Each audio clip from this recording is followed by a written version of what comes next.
شما بخیر دوستان از ارجمند مخلصان برنامه فوتبال تاجیک.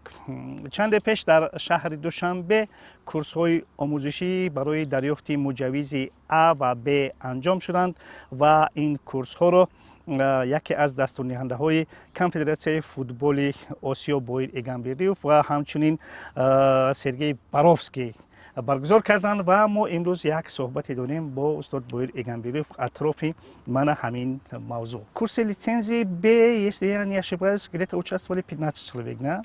Верно. Да? Как вообще вы оцениваете вот уровень их теоретической подготовки и вообще в целом, да? Ну, хотел сказать уже по опыту, наши студенты очень боятся теоретических занятий, потому что там мы много очень спрашиваем, как вы понимаете. Потому что если тренер не будет понимать теорию, он не сможет это выложить на практике. Да. Потому что первое идет, как бы ни было, это всегда теория. Потому что мы познаем, что мы будем делать, естественно, на практике. Познаем. Если тренера будут познавать, что им нужно делать на тренировке, естественно, теория будет легко даваться. Ну вот, как показывает практика, боятся. Я постоянно предупреждаю наших студентов и говорю, что постарайтесь зацепиться. Потому что многие говорят, что вот есть тренера теоретики, есть тренера практики. Но кто он такой теоретик? Это который много знает, но не может показать. А кто такой практик? Может показать, но он сам не знает, что показывает. Не может показать или не может делать? Может показать, но он сам не знает, что показывает. Ага. Понимаете, это страшно. То есть красивое упражнение, слов нет, но над чем он работает, он сам не знает. Вот это проблема. Что отрабатывает, что ему нужно в этих упражнениях добиться. Вот это проблема наших тренеров. На какие аспекты вообще современного футбола вот была ориентирована вот эта учебная программа? Больше всего на, не знаю, там на психологию, на физическую подготовку, на какие аспекты? Вы знаете, у нас лицензии имеют каждый свои ступени. То есть, если лицензия С и Д – это обучение, лицензия Б – это уже совершенствование. Это разные вещи. То, что мы можем давать детям 8-10 лет, мы уже это можем давать лицензии Б, но это как разминка идет. Ну и в более усложненном виде, варианте. Но это уже не хватает, когда они будут переходить на лицензию А, потому что там сложнее. Это обучение, как у шоферов, которые учатся на категории С, Б, А. Сами знаете, кто груза большого объема вводят, там совсем сложно. Да. То, там другая категория здесь, там совсем другая категория. Тоже так и у тренеров. Здесь самое главное, нужно знать, как плавно перейти из обучения в совершенствование и в развитие. Это самый главный момент. Вот какие типичные вот недостатки у них, наших молодых тренеров из регионов, которые вот вы обсуждали, вы наблюдали, и вы хотели, чтобы эти недостатки устранили? Часто езжу по Республике Таджикистан и вижу, какие условия имеют наши тренера, даже государственные школы.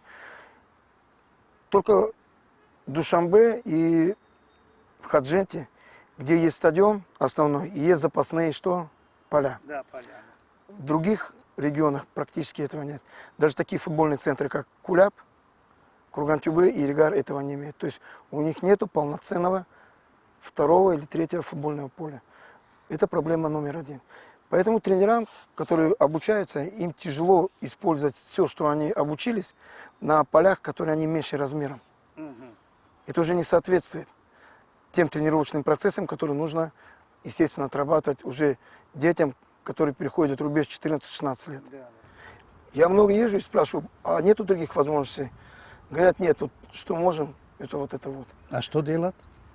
Вы знаете, тут очень много субъективных, объективных причин, поэтому нужно всегда, в первую очередь, позаботиться это директорам школ, чтобы найти для тренеров, которые обучились, все, чтобы они работали полноценно на тех футбольных полях, которые соответствуют данному возрасту. А если нет таких полей? Вот, понимаете, если нет таких полей, оказывается, это все напрасно?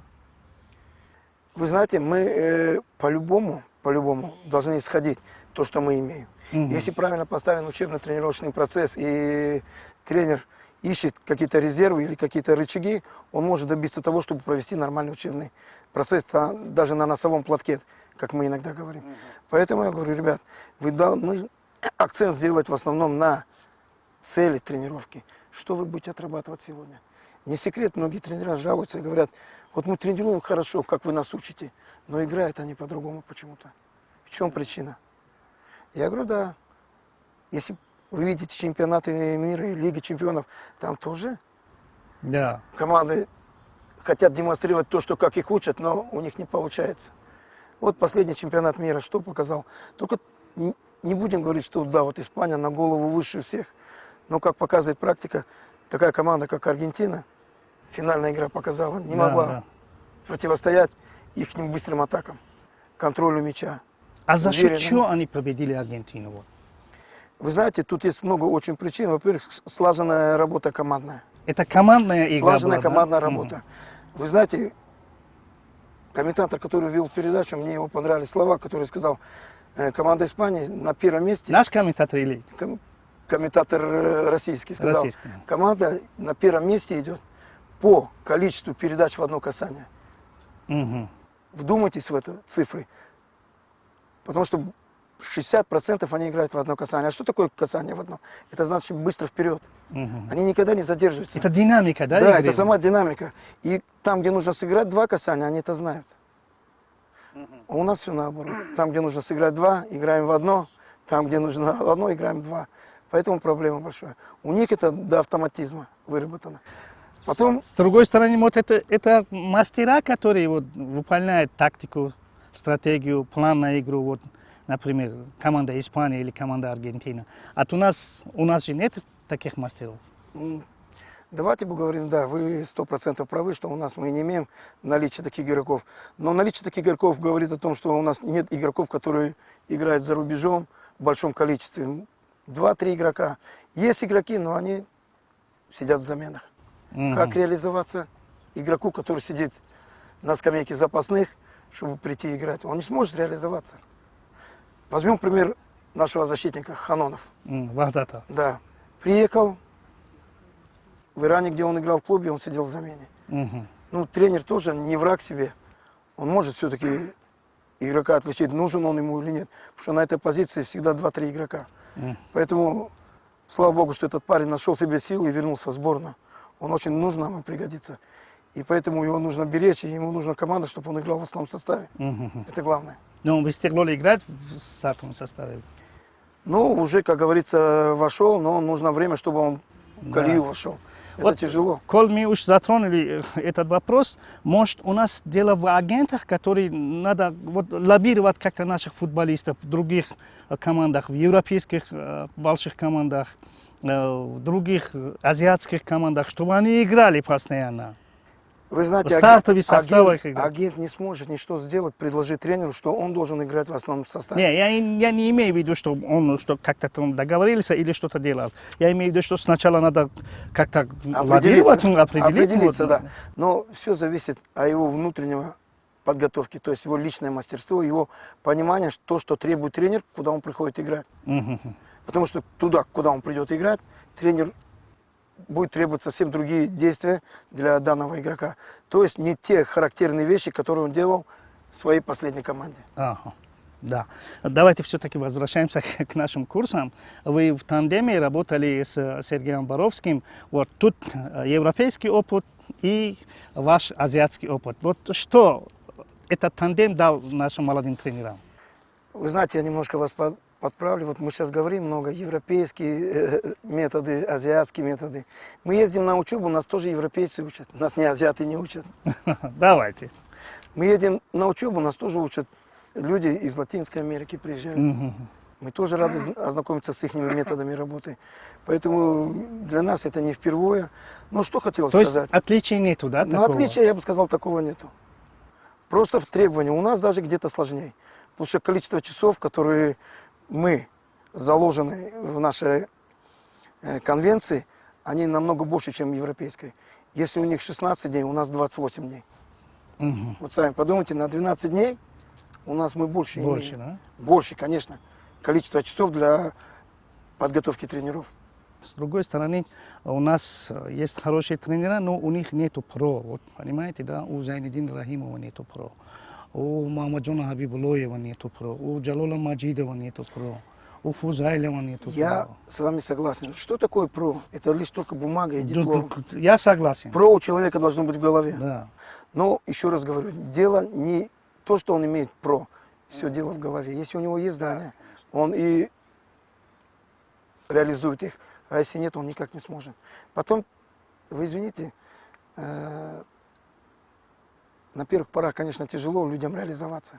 Имея диплом ПРО, ему нужно время, адаптация нужна. Это первое. Многие тренера приходят, ну, будем так говорить, им не доверяют. Вот по опыту Белоруссии тоже.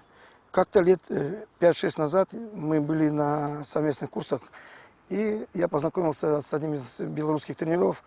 Он мне рассказал одну вещь, что говорит: Баир, мы одно не поняли. Мы собрали лучших тренеров. 15 человек отправили в Германию на учебу. Они отучились, приехали. И начали приглядываться к их работе, смотреть. Мы ничто нового не увидели. Да. Когда мы их вызвали и начали с ними разговаривать, они напрямую говорили: у нас нету возможности, чтобы чему мы там обучились, проводить здесь. Они каждый объяснили свои причины. Я не могу понять. Я могу добавить такая, что когда Ренат Досаев сюда приехал, мы с ним тоже побеседовали в одной передаче, он тоже такие вещи сказал. Он сказал, когда наши ребята вот отправляются за рубежом, их тренера говорят: ребята, вы куда? Зачем вы сюда приезжаете? Мы должны к вам. У вас есть там Лобановский, Бесков. Согласен, есть такое, да. Да, вот такой разговор. Мы просто сами себя не ценим иногда, понимаете? Это главное. Нужно больше доверять, и еще раз, самых перспективных. У нас сейчас такая тенденция пошла. Есть у нас опытные тренера, вот Зайнидин Рахимов, тот же Насыр Хамидов. Но я не знаю, почему их не приглашают для того, чтобы быть рядом с молодыми тренерами сборной. Ну, хотя бы поделиться опытом. Потому что тот опыт, который они имеют, он бесценен. Им нельзя просто так вот взять и это все выбросить куда-то на свалку. Как говорится, такие люди на дорогу не валяются. И когда мы говорим, должна быть преемственность, а ее нету. Потому что мы уже не приглашаем этих людей. А как быть? Как быть? Да, вопрос хороший. Вообще, в чем заключается главное отличие требований, вообще в требованиях категории А и Б? Ну, давайте. Во-первых, это подбор и этапа подготовки. Это методология обучения? Да, или? это методология обучения. А что такое методология? Это принципы подачи информации и правила различных методов. А у нас всего 3 метода. У нас в Таджикистане, в Китае, в Афганистане, в Америке, в Канаде, в Узбекистане. 3 метода основных. И все это ребята знают, они проходят ее на лицензии С. Сейчас я не хотел бы повторяться, потому что тренера, когда я сейчас вот говорю это по телевидению, они уже все вспоминают это. 3 основных метода. Они должны зацепиться за это и держаться. Но там есть свои принципы. Самое главное принципы – это принципы обучения и принципы тренировок. А методы только раскрывают, какой метод лучше применять для данной группы, которую ты имеешь. Потому что есть группа, понимаете, в которой есть ребята неплохие, но они тяжело обучаемые. В каком плане неплохие? У них хорошие физические качества, но технические качества страдают. У других наоборот. Поэтому тренеру необходимо тут все правильно, равномерно измерить и подачу тренировочного процесса сделать таким, чтобы те, кто были слабые в физическом отношении, подтянулись, и те, кто были в техническом, подтянулись технически. А все их объединит тактика. Она практически ничем не отличается. Единственное, подбор упражнений и интенсивностью на лицензии А больше. Чем отличается А и ПРО, практически ничем, но там дополнены отдельные предметы. Практически тренер выковывается уже на лицензии А, каким он будет. Поэтому все тренера должны понимать, как нужно дойти, чтобы получить эту лицензию. Вот сейчас мы на лицензию Б, мы ввели несколько предметов. Это новое, как ротация, но она, будем так говорить, трансформация в системе игроков во время матча. Ага. То есть есть матчевая система, например, 4-4-2, Да. это стартовая система. Как мы будем играть, когда мы в атаке, какая это будет система. И Когда как мы будем играть в обороне, да. как эта система будет трансформироваться. Да. Вот эту новую программу мы ввели. Новое – это ронда. То есть это контроль мяча. Первое – это контроль мяча в обороне, когда он происходит, контроль мяча в середине и контроль мяча в районе штрафной соперника. Чтобы каждая команда должна была готова быть, чтобы не потерять мяч. Когда мы говорим о обороне, рондо, мы должны иметь в виду, как нужно выйти из-под прессинга. Ага. Вы правильно сказали, из обороны в атаку. Да. Ведь есть простое правило, которое применяют многие тренера. Просто берет вратарь и выбивает вперед. Да. Бей, беги. Или защитник выбивает вперед. Но это все уже позади. Да. Нужно уметь выходить из-под прессинга. Это все новое, то, что сейчас показал чемпионат мира. Это тенденция. Не просто выйти из-под прессинга, а выйти в атаку и желательно завершением. Вот это новое, то, что сейчас появилось. Многие команды сейчас прибавили в этих аспектах. Если тренера хотят себя улучшить, они должны взглянуть вот на этот аспект. К этому аспекту нужно прибавить еще переходы. То есть, когда команда играет в обороне, как нужно провести перехват и выходить в атаку.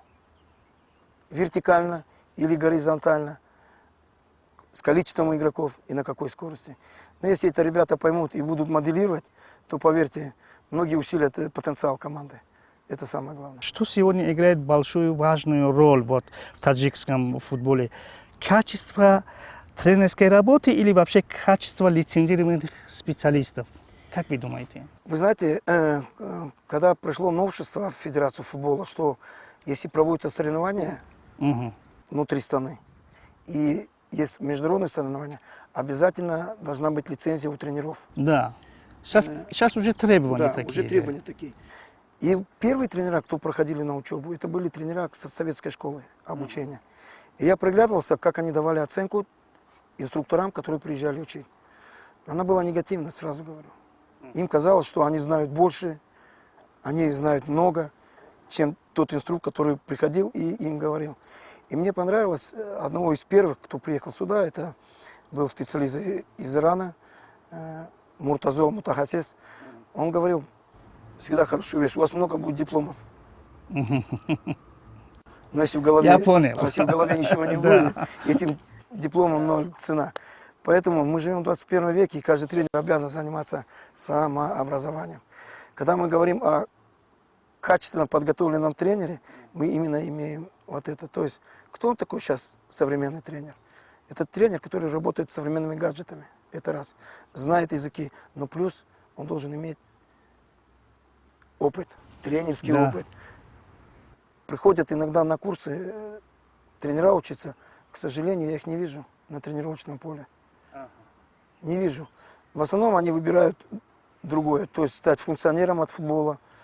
Поэтому мне жаль этих специалистов.